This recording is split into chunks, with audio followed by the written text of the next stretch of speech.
The massive space station hung in the darkness like a silver city. Its metal walls stretched for miles in every direction. Inside the main chamber, 12 different alien species sat around a circular table. The room was cold and quiet except for the soft hum of life support systems. Zethkar stood at the center of the circle. His reptilian skin was dark green with yellow stripes down his back. Sharp teeth showed when he spoke. He had been a warrior for over 200 years and had seen many species bow before the Council's power. "We cannot wait any longer," Zethkar said. His voice was deep and rough. "The humans have gone too far." The other council members shifted in their seats. Some had fur, others had scales.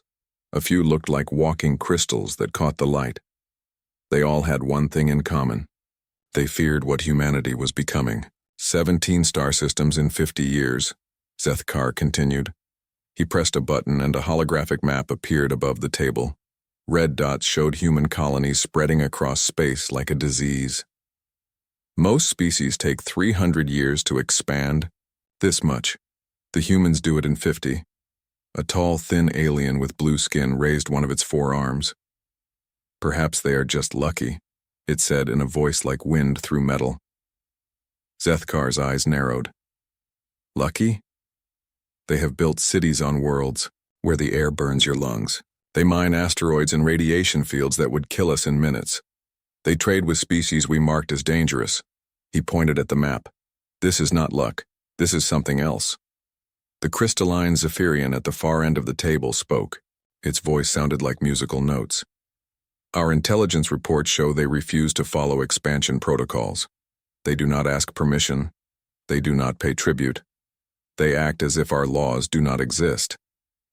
Because they think our laws do not apply to them," Zethkar said. "They believe they can do whatever they want in this galaxy. We must show them they are wrong." An insectoid creature clicked its mandibles. "What do you propose?" "War," Zethkar said simply.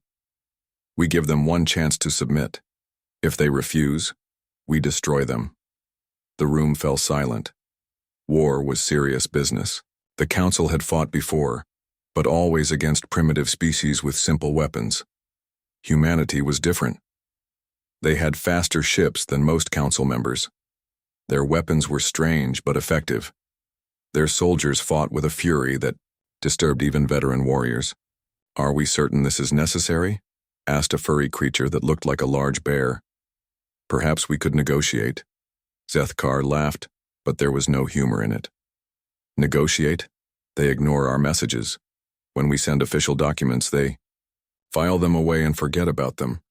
When we demand meetings, they send low-level diplomats who smile and nod but change nothing."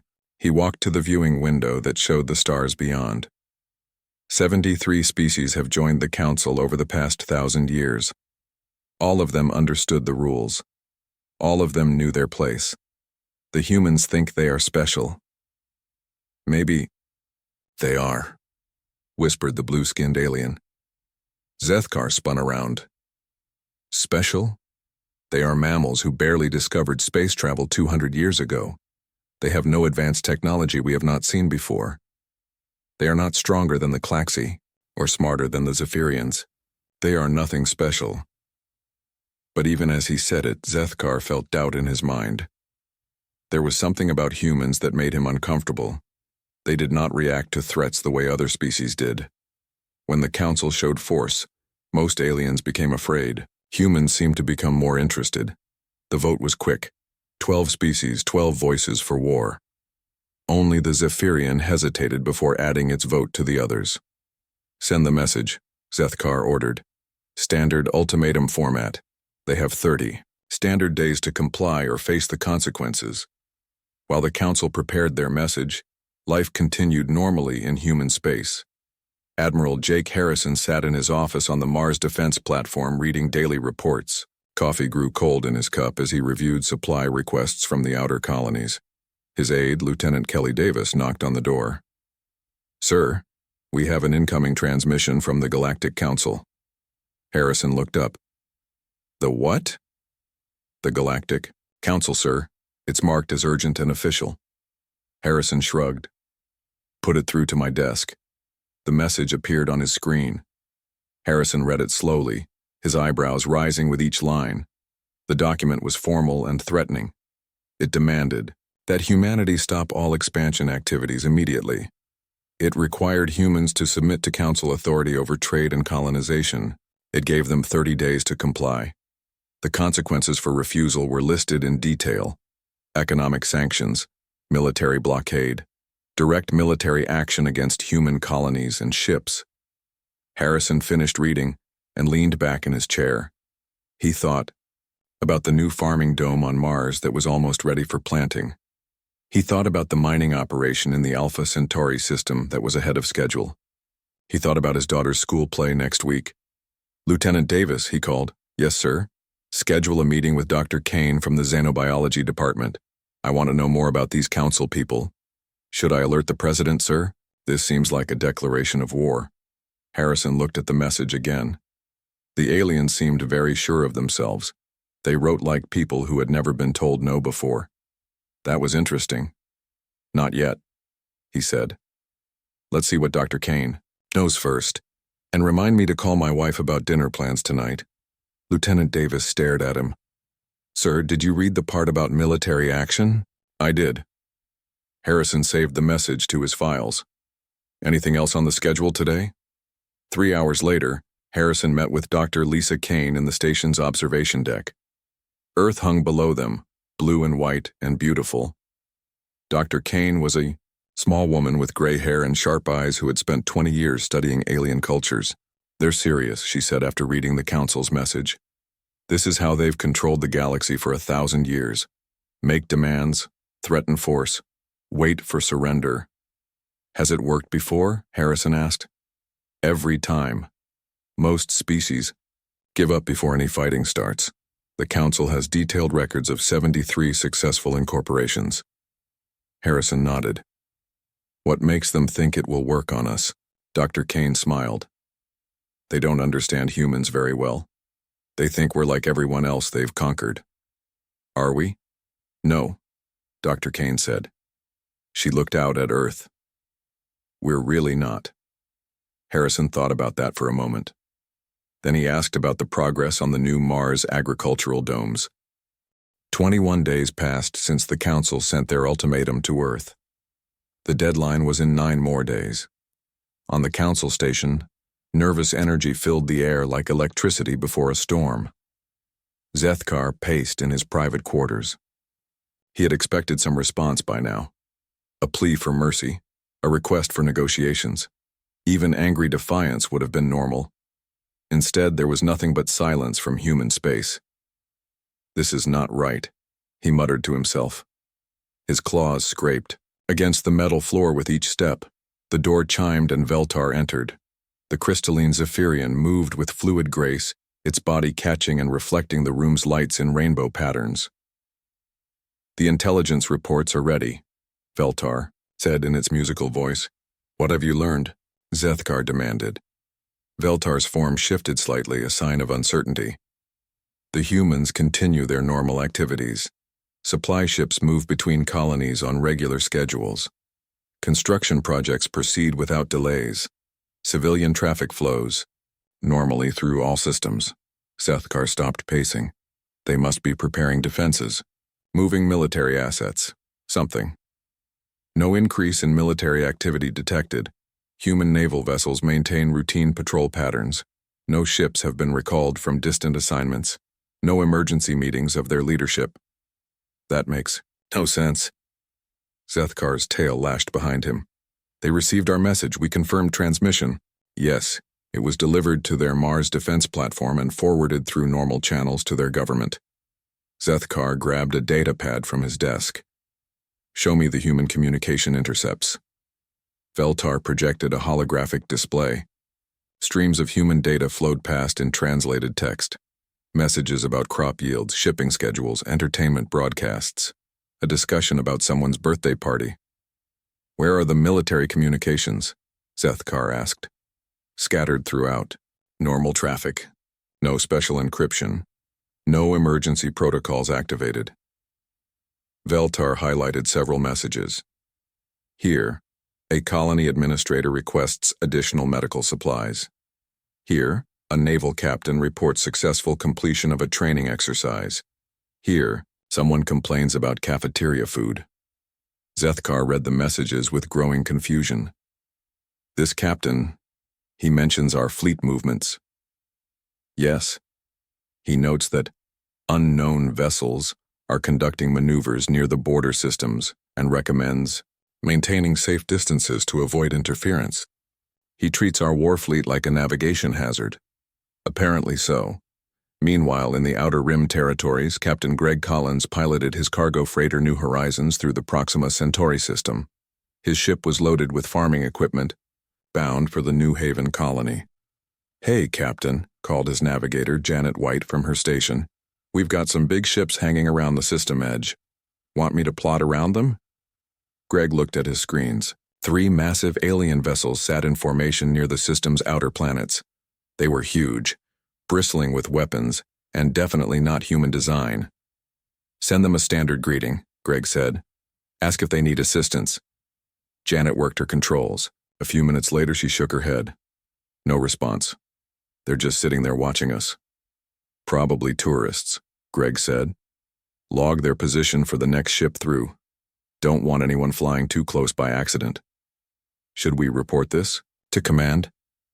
Greg shrugged. "Sure, send a routine notice. Unidentified vessels in system, not responding to communications, maintaining safe distance." He turned back to his coffee and the sports scores from Earth. The aliens could sit out there as long as they wanted. His job was delivering farming equipment, not bothering with whatever those ships were doing. On the council station, the intelligence reports kept coming in. Each one made less sense than the last. "A human mining operation just started work in the Vega Nebula," reported a furry council member that looked like an enormous fox. "They're using new extraction techniques we've never seen before." "Did they ask permission?" Zethkar growled. "No, they filed a standard navigation notice and began operations." The blue-skinned alien with 4 arms spoke up. "Our sources report that human colonies are ahead of production schedules. They're not acting like a species under threat." Zethkar slammed his fist on the table. "They have to know we're serious. 73 species have submitted to council authority. 73. "Perhaps," Veltar said carefully, "the humans do not understand what submission means." "How can they not understand? We sent detailed terms. Stop expansion. Submit to council oversight. Pay tribute. Follow our laws. It's simple." "Commander Beth?" Torres sat in her office at Earth's Deep Space Monitoring Division, reviewing the daily reports from across human space. She had a cup of tea and a sandwich while she worked through the files. The reports mentioned alien ships near several systems. Different species, different designs, but all maintaining positions just outside human territory. Some appeared to be conducting military exercises. Beth made notes in the margins. Recommend increased civilian traffic monitoring near alien positions. Suggest navigation warnings for commercial shipping. Request diplomatic contact attempts through normal channels. Her assistant, Dr. Alex Murphy, knocked and entered. "Commander, we're picking up increased alien communications traffic. Looks like they're coordinating something." "Military exercise?" Beth asked without looking up from her files. "Could be. The encryption is standard military grade. Nothing we haven't seen before. Keep monitoring. Let me know if they start interfering with our shipping lanes." Alex hesitated. "Ma'am, some of these formations look like invasion fleets." Beth finally looked up. "Alex, if aliens wanted to invade us, they'd probably start by jamming our communications and hitting our infrastructure. These guys are just sitting around watching us. Maybe they're studying our trade routes, maybe they're lost, maybe they're tourists.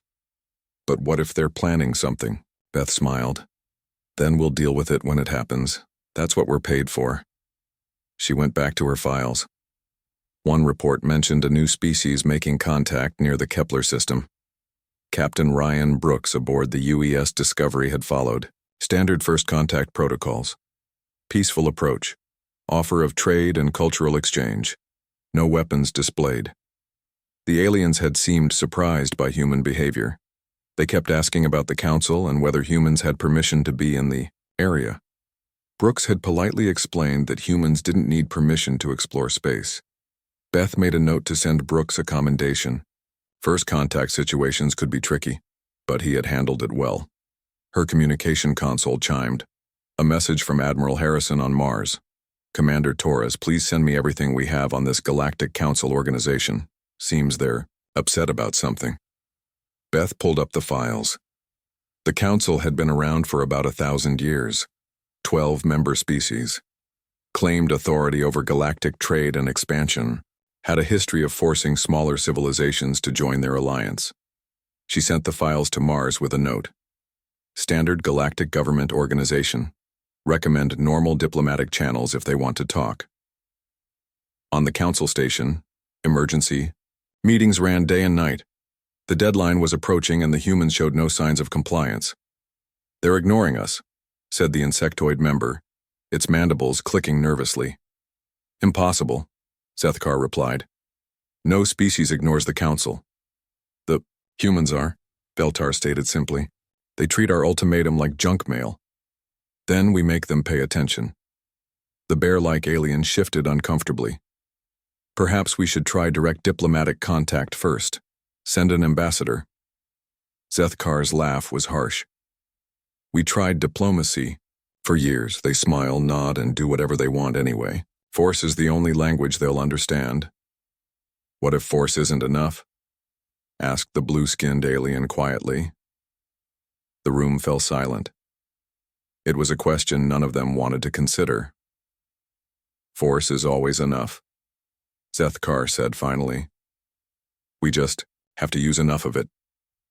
But deep in his mind, doubt grew like a cancer. The humans were behaving unlike any species he had ever encountered. They showed no fear, no anger, no recognition of Council authority. It was as if they simply didn't care. That thought scared him more than he was willing to admit. The deadline passed without a word from humanity. Zethkar stood before the Council assembly, his yellow eyes burning with frustration and something close to rage. 31 days, he announced to the gathered aliens. 31 days since we sent our ultimatum. They have not even acknowledged receiving it. The crystalline Zephyrian Veltar shifted nervously. Perhaps we should send another message. Make our intentions more clear. Our intentions are clear enough, Zethkar snarled. Submit or face destruction. How much clearer can we be? The four-armed blue alien spoke up. Maybe they don't understand the consequences. Then we show them. Zethkar activated the holographic display. I propose a demonstration, one small human colony, minimal defenses. We demand surrender, and when they comply, the galaxy will see that humans can be broken like anyone else. And if they don't surrender? Asked the bear-like creature. Zethkar's teeth showed in what might have been a smile. Then we break them, anyway. The vote was close but passed.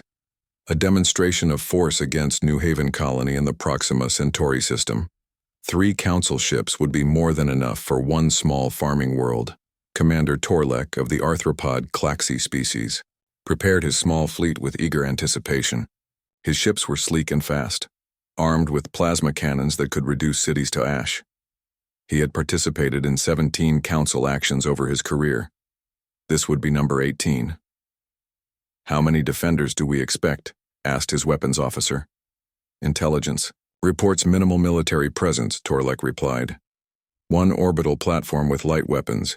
Perhaps 50 armed security personnel on the surface. It should be over quickly. New Haven Colony sat on a world of rolling green hills and clear, blue skies. The human settlers had been there for 8 years, turning wilderness into farms and small towns. They grew food for 3 other colonies and exported textiles made from local plant fibers.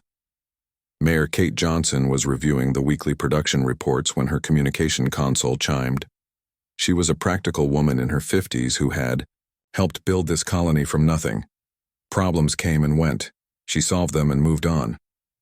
Mayor Johnson, her assistant called from the outer office. We have 3 ships approaching the system. They're requesting communication. Kate looked up from her datapad. Commercial traffic? No, ma'am. Military configuration. Unknown design. Kate frowned. That was unusual. Put them through. The main screen in her office activated. An alien face appeared. All compound eyes and clicking mandibles. It spoke in perfect human standard language. I am Commander Torlek of the Galactic Council Fleet. You will surrender this colony immediately or face destruction. Kate stared at the screen for a moment. Then she leaned back in her chair and folded her hands in her lap. I'm sorry, Commander Torlek, but I think there's been some mistake. This is New Haven Colony. We're a civilian settlement. Are you perhaps looking for a military installation? Torlek's mandibles clicked in confusion. This was not the response he expected. There is no mistake. You will surrender your colony to Council authority immediately. I'm afraid I don't understand, Kate said politely. We're not in any conflict with your council. We're just farmers. Perhaps you should contact our diplomatic corps on Earth. They handle these sorts of international relations. You have 30 minutes to evacuate all civilians and surrender control of this system, Torlek said, his voice rising. Kate looked thoughtful. Commander, are you declaring war on the human colonies? The Council has declared war on all of humanity. You will surrender or be destroyed. Oh, Kate said. Well, that's unfortunate. Hold on just a moment, please. She muted the channel and pressed the emergency alert button on her desk. Throughout the colony, warning signals began to sound, not panic alarms, but the same measured tones used for severe weather warnings. Lieutenant Dan Miller was in the security office when the alert came through. He was a calm man in his 30s who had served in Earth's military before coming to New Haven. He read the alert message on his screen and rubbed his chin thoughtfully. 3 alien warships demanding surrender. Colony under threat of attack. Civilian evacuation recommended. Dan opened his emergency protocols manual and flipped to the section on hostile alien contact. The procedures were clear and practical. Secure civilians first. Establish communication with Earth Command. Prepare defensive positions. He pressed the colony-wide communication button. Attention all residents. This is Lieutenant Miller with the security office. We have a Code 7 situation. Unknown hostile vessels in system. Please proceed to designated shelter areas in an orderly fashion. This is not a drill. His voice was calm and steady, the same tone he used for hurricane warnings or equipment failures. Chief Sam Rodriguez was working in the motor pool when the announcement came. He was a big man with gentle hands who fixed everything from farming, equipment to water purifiers. He heard the alert and walked to his emergency station to check his weapon. The plasma rifle was where he had left it, clean and ready. Sam had hoped he would never need to use it, but he had prepared for this possibility. Hope for the best, plan for the worst. Throughout New Haven, 3,000 colonists moved to shelter areas with practiced efficiency. They had drilled for this scenario along with fire, flood, and toxic gas leak. Hostile aliens were just another item on the emergency checklist. Mayor Johnson reopened communication with the Claxi commander. Commander Torlek, we're beginning civilian evacuation procedures now. However, I should inform you that this colony is under the protection of Earth's mutual defense agreements. You might want to reconsider your actions. Torlek stared at her through the screen. You do not seem to understand. My ships can destroy your entire colony in minutes. Yes, I imagine they can, Kate agreed. That would be unfortunate for everyone involved. Are you certain this is what your council wants? War with humanity over a farming colony? The council demands submission from all human settlements. Kate sighed. Commander, I'm a mayor, not a diplomat. I can't surrender humanity to anyone. I don't have that authority. You'll need to contact Earth's government through proper channels. There are no proper channels. Submit or die. I see. Kate looked tired suddenly. Then I suppose you'll do what you think you must do. Our people are moving to safety now. She closed the channel and activated the colony's long-range transmitter. Earth Command, this is New Haven Colony. We have hostile alien vessels demanding surrender. Beginning emergency evacuation. Request diplomatic intervention and possible military assistance. The message would take 4 hours to reach Earth. By then, this would probably be over one way or another. Commander Torlek stared at his communications screen in bewilderment. The human mayor had treated his threats like a mild inconvenience. She showed no fear, no desperation, no pleading for mercy. "Sir," his weapons officer reported, "the humans are moving civilians to underground shelters. They're not evacuating the planet." "What are their military forces doing?" "Minimal activity. We detect perhaps 30 armed humans taking defensive positions around key installations. They're not panicking." Torlek had conquered 17 worlds. For the Council. He knew how this was supposed to work. The defenders would either surrender immediately or fight desperately and die quickly. These humans were doing neither. "Fire warning shots across their orbital platform," he ordered. Plasma bolts streaked past the small space station that served New Haven's communications and traffic control. The shots were precisely aimed to miss but demonstrate the fleet's firepower. "Lieutenant?" Miller watched the light show from his command post and shook his head. "Amateurs," he muttered to his second-in-command. "If they wanted to take out the platform, they should have just done it. Warning shots just tell us where their weapons are." His communication console chimed. It was Mayor Johnson. "Dan, how are we doing on the evacuation?" 90% complete, ma'am. Should have everyone secure in 20 minutes. "Good. Any word from Earth?" "Not yet. Too early. But I've activated the emergency beacon. They'll know we're in trouble." "Understood. Try not to start a war while I'm gone." Dan smiled despite the situation. "I'll do my best, ma'am." Commander Torlek waited for the humans to surrender after his demonstration of force. Instead, his sensors showed continued evacuation activity and defensive preparations. "They're not responding to our show of force," his tactical officer reported. "Then we escalate," Torlek decided. "Target their power generation facility, one shot, minimal damage. That should convince them we're serious." A single plasma bolt struck the colony's main power plant. The explosion was visible from orbit, a bright flash followed by a column of smoke. Lieutenant Miller felt the ground shake beneath his feet. Emergency power kicked in throughout the colony as the main grid went down. His communication board lit up with status reports from around New Haven. "Power plant is gone," reported Chief Rodriguez over the radio. "No casualties. Emergency systems functioning normally." "Copy that," Miller replied. "How long until backup generators are online?" "Already online. We'll have partial power restored in 2 hours, full power in 6. Miller shook his head in amazement. The colonists were treating an alien attack like a natural disaster. They worked the problem, fixed what could be fixed, and adapted to what couldn't. He opened a channel to the alien commander. "Commander Torlek, this is Lieutenant Miller, New Haven Security. You just destroyed civil." The news from New Haven reached Earth 4 hours after the attack began. Admiral Jake Harrison was eating lunch in his office when the emergency communication came through. He read the message twice, set down his sandwich, and called for his staff. "Ladies and gentlemen," he announced to the dozen officers who quickly assembled in his conference room, "it appears someone has decided to shoot at our people." He activated the main display and showed them the report from New Haven. 3 alien warships, demands for surrender, destruction of civilian infrastructure, ongoing siege. General Frank Carter, Earth's defense minister, studied the tactical display. "Any casualties?" "None reported," Harrison replied. "The colonists evacuated to shelters before the shooting started."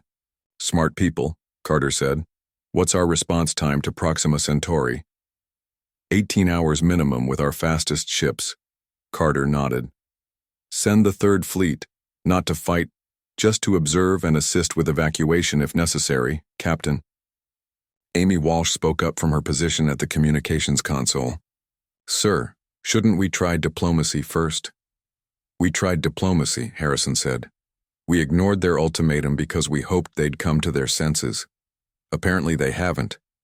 Colonel Jack Phillips was studying intelligence reports on his datapad. "This Galactic Council has over 500 warships according to our scouts. They're massing forces across multiple systems." 500? Carter whistled softly. "That's a significant force." "Yes, sir," Phillips agreed, "but they're spreading them out." "Classic intimidation deployment. They want us to see their strength and surrender without a fight.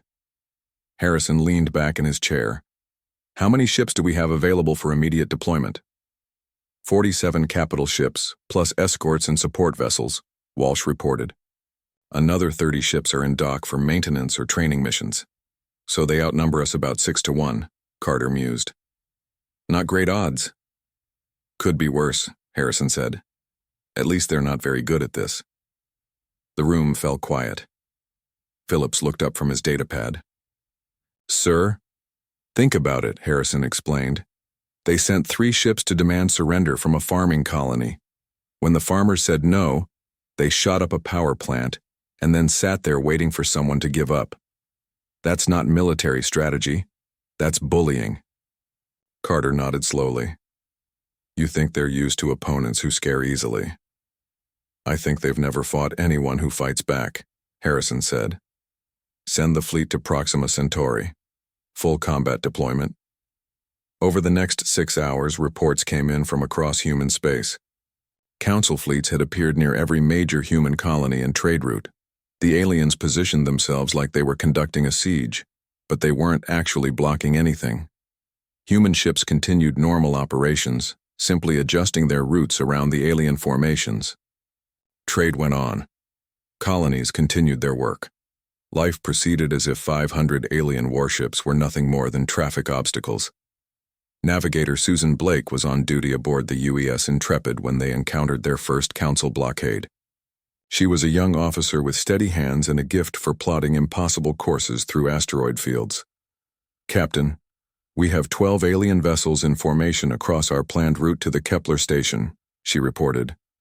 Captain Robert Chen studied the tactical display. Can we go around them? Yes, sir. Add about 4 hours to our travel time. Do it. No point in picking a fight over shipping schedules. As the Intrepid changed course, the alien ships moved to intercept. Blake watched their formation with professional interest. They're fast, she observed, but they're bunching up too much. If we needed to fight them, we could take advantage of that. Let's hope we don't need to fight them, Chen replied. Open a channel to the lead ship. The alien commander appeared on screen. He looked like a giant praying mantis with too many arms. Human vessel, you will stop and submit to inspection, the alien demanded. Negative, Chen replied politely. We're a civilian cargo ship on a scheduled run. We're not carrying anything that would interest you. All human vessels must submit to council authority. I'm afraid that's not going to happen. We'll stay clear of your formation to avoid any accidents. The alien commander chittered angrily. You will stop, or we will stop you. That would be an act of war against a civilian vessel, Chen pointed out. Are you sure your government wants to take responsibility for that? The channel went silent. The alien ships continued to pace the Intrepid but made no aggressive moves. Think they'll shoot? Blake asked quietly. Doubt it, Chen said. They're trying to scare us into surrendering. Actually shooting would mean they'd have to fight us, and I don't think they want that. He was right. The alien ships followed them for 6 hours, making threatening gestures but never opening fire. Eventually, they gave up and returned to their blockade position. Similar scenes played out across human space. Council fleets tried to intimidate human ships into surrendering. When intimidation failed, they found themselves in the awkward position of either starting a shooting war or looking foolish. Most chose to look foolish. Colonel Phillips was coordinating the human response from his command center on Luna Base. Reports flowed in from across the frontier as council fleets made contact with human forces. The interesting thing, he told his staff, is that they're not really trying to conquer anything. They're performing theater. His aide, Major Lisa Santos, looked up from her communication console. Theater? Look at their deployments. Phillips pointed to the strategic display. They position their fleets where they'll be seen, but they're not cutting off supply lines or attacking infrastructure. They want us to be afraid of them. Are our people afraid? Santos asked. Phillips smiled. Take a look at this. He brought up a recording from a freight captain in the outer systems. The human ship was being followed by 2 council cruisers while making a supply run. Yeah, I see them, the captain was saying to his crew. Big ugly things, probably trying to scare us. There was a pause. Jenny, remind me to file a navigation hazard report when we get to port. Don't want other ships running into these guys by accident. The crew could be heard laughing in the background. No, Philip said. I don't think our people are very afraid. News of the confrontations reached Earth's civilian population through normal media channels. The reports were matter-of-fact and calm. Alien forces had appeared near human colonies. The government was monitoring the situation. Citizens should continue normal activities but remain alert. On Earth, people went to work, attended school, and planned weekend activities. The stock market fluctuated slightly but stabilized when it became clear that trade was continuing normally. President Helen Ross addressed the planet that evening. She was a tall woman with gray hair and kind eyes who had been elected for her ability to solve problems without drama. My fellow humans, she began, as you may have heard, we are experiencing some difficulties with an organization called the Galactic Council. They have made demands that we cannot accept and have positioned military forces near our colonies. She paused and looked directly into the camera. I want to assure everyone that our government is handling this situation. Our military forces are deployed and ready. Our colonies are secure. Our trade continues normally. Another pause. The Council seems to believe that threats will make us abandon our principles and surrender our freedom. They are mistaken. We have faced challenges before, and we will face this one with the same determination that has carried humanity to the stars. We remain open to peaceful resolution of this conflict through negotiation and compromise. However, we will not be bullied into submission by anyone. The speech was broadcast throughout human space and intercepted by Council intelligence. It was translated into dozens of alien languages and distributed to Council member species. The reaction among Council allies was mixed. Some were impressed by human resolve. Others were disturbed by human confidence in the face of overwhelming odds. Zethkar watched the speech from his quarters on the Council station. The human leader spoke like someone who held all the advantages instead of someone facing defeat. Either they are completely insane, he said to Veltar, or they know something we don't. The crystalline Zephyrian shifted nervously. Our intelligence reports indicate that human morale remains high throughout their territories. No panic, no calls for surrender, no requests for Council mercy. How is that possible? We have 10 times their military strength.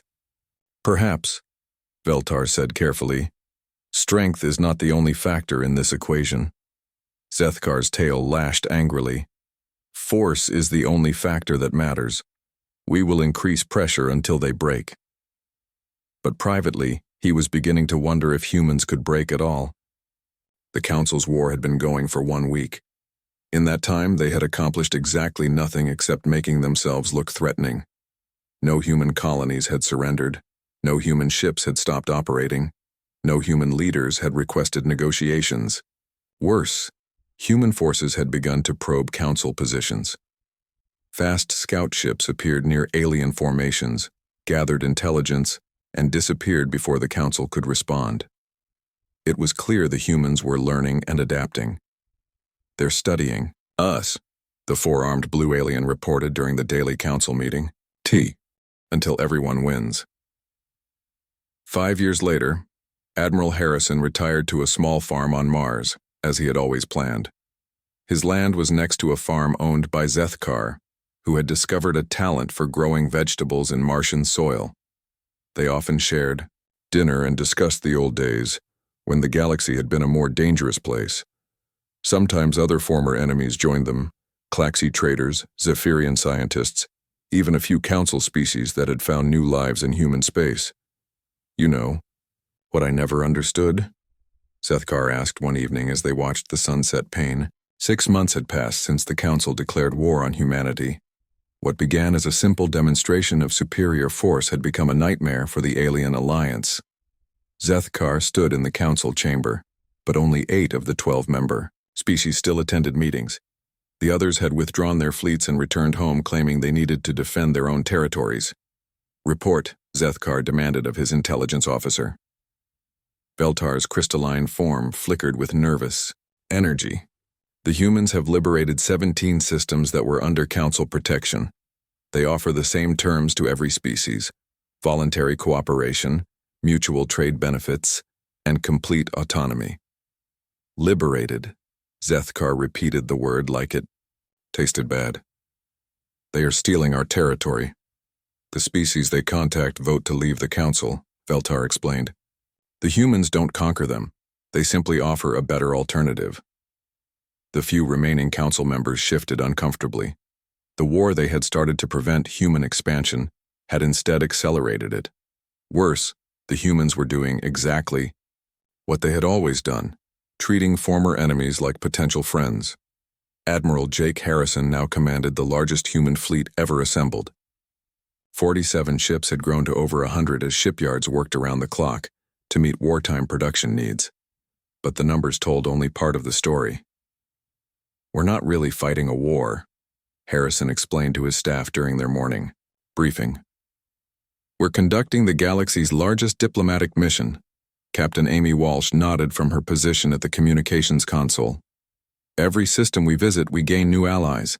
The Veltari signed a trade agreement yesterday. The Hexani want to establish cultural exchanges.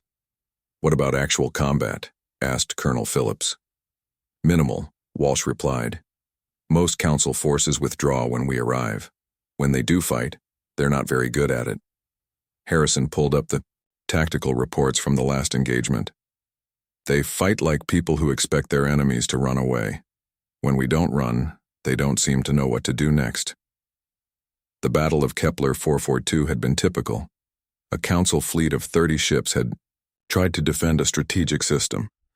They opened fire from maximum range, expecting the humans to retreat. Instead, human forces closed distance rapidly and engaged at point-blank range. The council commander had spent so much time trying to look threatening that he forgot to actually fight effectively. Half his ships were disabled before he realized the humans were serious about winning. They're not bad warriors, Phillips observed. They're just not used to fighting people who fight back. Meanwhile, Captain Ryan Brooks aboard the UES Discovery was making first contact with species that had been isolated by council policies for centuries. The Keepers, an ancient race that had withdrawn from galactic politics long ago, finally agreed to meet with human diplomats. Elder Kethara was old beyond measure, her species having mastered space travel when humans were still learning to make fire. She received Brooks in a chamber that felt more like a garden than a spaceship. You interest us, she said in a voice like wind through crystal chimes. The council told us you were dangerous conquerors. Instead, we find explorers who share knowledge freely. Brooks smiled. We're just people, Elder. We make mistakes, but we try to learn from them. The council makes the same mistakes over and over, Kethara observed. They believe that fear creates loyalty. It does not. What does create loyalty? Brooks asked. Mutual benefit, respect, the freedom to choose. She gestured to a holographic display showing the current state of the galaxy. Your species offers these things. It is why so many choose to join you instead of the council. Brooks studied the display. Red areas showed council territory shrinking daily. Blue areas showed human influence, growing as more species chose voluntary cooperation over forced submission. The council won't give up easily, he said. No, Kethara agreed. But they have already lost. They simply do not know it yet. On the council station, Zethkar received the worst news yet. 3 more member species had voted to withdraw from the alliance. Their representatives were already negotiating with human diplomats. How do we stop this? He demanded of the remaining council members. The 4-armed blue alien, who had begun to show signs of stress, spoke carefully. Perhaps we should consider negotiation. With the humans? They started this war. Actually, Veltar said quietly, we started this war. They simply refused to surrender. Zethkar's claws scraped against the metal table. They are destroying everything we built. They are offering people a choice, the bear-like creature said, something we never did. Choice is chaos, Zethkar snarled. Order requires authority, submission, control. Does it? Asked the blue alien. The humans seem quite orderly and they control nothing but themselves. The final breaking point came when President Helen Ross addressed the galaxy directly, bypassing Council communication networks entirely. Her message was broadcast on frequencies that reached every inhabited system. "People of the galaxy," she began, "6 months ago, the Council declared war on humanity because we refused to submit to their authority. They demanded that we stop exploring, stop growing, stop being ourselves." She paused, looking directly into the camera with calm, confident eyes. "We said no." The simple statement carried more power than any threat or ultimatum. Since then, we have learned that we are not alone in wanting freedom. Dozens of species have chosen to join our growing community of independent worlds. They have found what we offer: partnership instead of domination, cooperation instead of submission, choice instead of control. She gestured to images of mixed human and alien crews working together on space stations, in laboratories, in trade negotiations. The Council tells you that order requires fear. We believe that peace requires trust. They say the galaxy must be controlled. We say the galaxy belongs to everyone who lives in it. To any species still under Council rule, we extend the same invitation we have given to others. Join us voluntarily, as equals. Trade with us freely. Share knowledge and culture. Help us build a galaxy where no one kneels to anyone else. The broadcast ended with a simple statement: "The choice is yours." Within hours, rebellion broke out across Council territory. Not violent revolution, but something far more dangerous to the alien alliance: mass resignation. Entire systems simply declared independence and requested human protection. Zethkar watched his empire crumble in real time. Species that had been loyal Council members for centuries suddenly decided they wanted freedom more than security. "We have to strike back," he said desperately. "One major victory against the humans and the others will return to us." But his remaining allies had lost their taste for war. The insectoid representative clicked his mandibles nervously. "Perhaps it is time to accept reality. The humans have won." "They have not won anything," Zethkar roared. "They are still outnumbered." "Arius, they?" Veltar asked quietly. "Count their allies now. Add the species that have joined them voluntarily. Compare that to our remaining forces." Zethkar did the calculation and felt his heart sink. The humans had gone from being hopelessly outnumbered to commanding the largest alliance in galactic history, and they had done it without conquering anyone.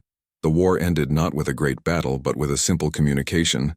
Admiral Harrison received a message from an unlikely source: Zethkar himself. "Human Admiral," the reptilian warrior said, his pride clearly wounded but his voice steady. "I request permission to meet under a flag of truce." Harrison studied the alien commander who had started this conflict. Zethkar looked older, more tired, like someone who had learned hard lessons about the universe. "Permission granted," Harrison replied. "Where would you like to meet?" "I will come to you," Zethkar said. "I find myself in need of sanctuary." The meeting took place aboard Harrison's flagship in orbit around Earth. Zethkar arrived alone, his ship escorted by human vessels that treated him with professional courtesy rather than hostility. In Harrison's conference room, the two warriors sat across from each other like chess players after a long game. "You have destroyed everything I spent my life building," Zethkar said without anger. "No," Harrison replied. "You destroyed it yourself when you tried to build it on fear instead of respect." Zethkar was quiet for a long moment. "My people will need a place to go. The council is finished." "Earth is always open to refugees," Harrison said. "We have some excellent agricultural worlds that could use experienced administrators. You would trust me after what I tried to do to your people?" Harrison smiled. "That's what we do, Zethkar. We give people second chances."